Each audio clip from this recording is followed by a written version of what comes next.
Starting లో movie కానీ auditions కి వెళ్ళారు కదా, అవును. ఇప్పుడు ఈ క్లిక్ అవ్వడం వల్ల మూవీస్ నుంచి ఏమైనా వచ్చినాయా? అయితే ఇంకా కన్ఫర్మ్ అయితే అవ్వలేదు, కాకపోతే విశ్వంబరం మూవీ నుంచి కాల్ వచ్చింది, ఖచ్చితంగా ఈ అమ్మాయి ఎక్కడున్నా కానీ ట్రేస్ చేయండి. అంటే ఆఫీస్ కి అయితే పిలిచారు, ఓకే వాళ్ళని మీట్ కూడా అవ్వాము, ఏం అవ్వద్దో చూడాలి. ఇంకా అయితే మనకు తెలియదు, అయింది అవ్వేదైతే తెలియదు. కాకపోతే నన్ను పర్టికులర్ గా పిలవాలని అయితే ఆడిషన్ కి లైక్ వాళ్ళ ఆఫీస్ కి పిలిచారు. ఆ ఎక్సైట్మెంట్ వేరే ఉంటది కదా, చాలా అవ్వట్లేదు పక్కన. అవును. అంత పెద్ద మూవీ డైరెక్టర్ పిలిపించారు అంటే కొంచెం ఉంటుంది కదా, మనం ఓకే కాకపోయినా సరే వెళ్దాం అన్నట్టు వచ్చాం అనమాట. అంటే క్యారెక్టర్ గాని రోల్ గాని ఏమైనా చెప్పారా? చెప్పారు కానీ కన్ఫర్మ్ చేయలేదు ఇంకా. ఓకే, ఇక్కడ చెప్పొద్దేమో.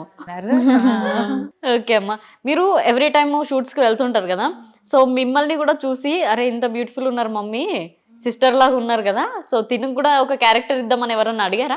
ఏ షూట్స్ కి వెళ్ళినా అమ్మని అడుగుతూనే ఉంటారు. ఓకే, అంటే పూజకే అమ్మకు మీరు ఇవ్వచ్చు కదా అని అడుగుతారు అనమాట. బయట ఎవరినో పిలవడం ఎందుకు, మీరే అమ్మగా ఉండొచ్చు కదా అంటే. మరి ఎందుకు చేయట్లే? ఇంకా ఇష్టం లేదు, నాకు రాదు, యాక్టింగ్ రాదు. ఏమి చేసేస్తారు మీరు. ఇంటర్వ్యూలో కూర్చోవడానికి కూడా చాలా ధైర్యం ఉండాలి కదా. ఓకే, ఇప్పుడు ఫాదర్ సపోర్ట్ చాలా కావాలి, అవునా? ఆ నెగిటివ్స్ కానీ స్టార్టింగ్ లో వెళ్తూ ఉంటే వద్దనడం కానీ, ఇలాంటి క్వశ్చన్స్ చేయడం కానీ ఇలాంటివి ఉంటాయి ఫ్యామిలీస్ లో కానీ ఇంట్లో కానీ. మీరు అలా ఫేస్ చేసిన ఏమైనా ఉన్నాయా? అంటే స్టార్టింగ్ లో వాళ్ళ డాడీకి ఇష్టం ఉండేది కాదు, వద్దు ఈ ఫీల్డ్ అని చెప్పేసి అన్నారు. కానీ తర్వాత ఈమెకున్న అంటే అంటే మా పక్కన వాళ్ళంతా చూసి అమ్మాయి బాగా చేస్తుంది కదా యాక్టింగ్ అది ఇది అని అట్లా అనడం వల్ల, ఎక్కువ ఛాన్స్ రావడం వల్ల ఆయన కూడా సరే అని చెప్పేసి పంపించారు. ఒక టైం వరకు రిస్ట్రిక్ట్ చేశారు డాడీ అన్నారు. ఆ మేకప్ అంటే అలాంటి ఆయనకి ఇష్టం ఉండవు, మేకప్లు రెడీ అవ్వడు.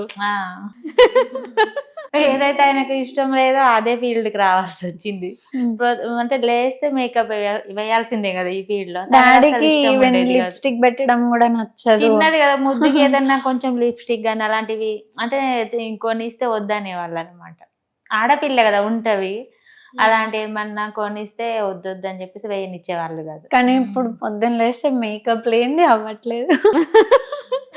కానీ మేకప్ వేసుకోవడం అలవాటు అయినాక లేకుండా చూసుకోలేం కదా. అంటే షూటింగ్స్ కదా, మోస్ట్లీ న్యాచురల్ లుకే ప్రిఫర్ చేస్తారు. నాకు డైరెక్టర్స్ కానీ కొరియోగ్రాఫర్స్ కానీ ఏదైనా పూజ న్యాచురల్ ఉంటేనే బాగుంటది అంటారు. అందరు అమ్మాయిలు లెక్క మేకప్ ఉండాలి, మేకప్ మ్యాండేటరీ అన్నారు. ఇంకా వద్దంటారు, వీలైనంత వరకు నువ్వు మేకప్ అవాయిడ్ చేయని, న్యాచురల్ లుక్ మాకు ఇష్టం అని. ఓకే, కానీ స్క్రీన్ లో కూడా న్యాచురల్ గానే కనిపిస్తారు. మేకప్ వేస్తున్నారు చాలా తక్కువ ఉంటుంది. మేకప్ వేసినవి సాంగ్స్ ఎక్కువ పోవు పూజవి, గుర్తుపడ్డారేమో. అంటే బాగోదు, ఆమె ఫేస్ అంతా కప్పేసినట్టు అయిపోతుంది. న్యాచురల్ అంటే మెరుపు రాదు ముఖంలో నుంచి. అవును,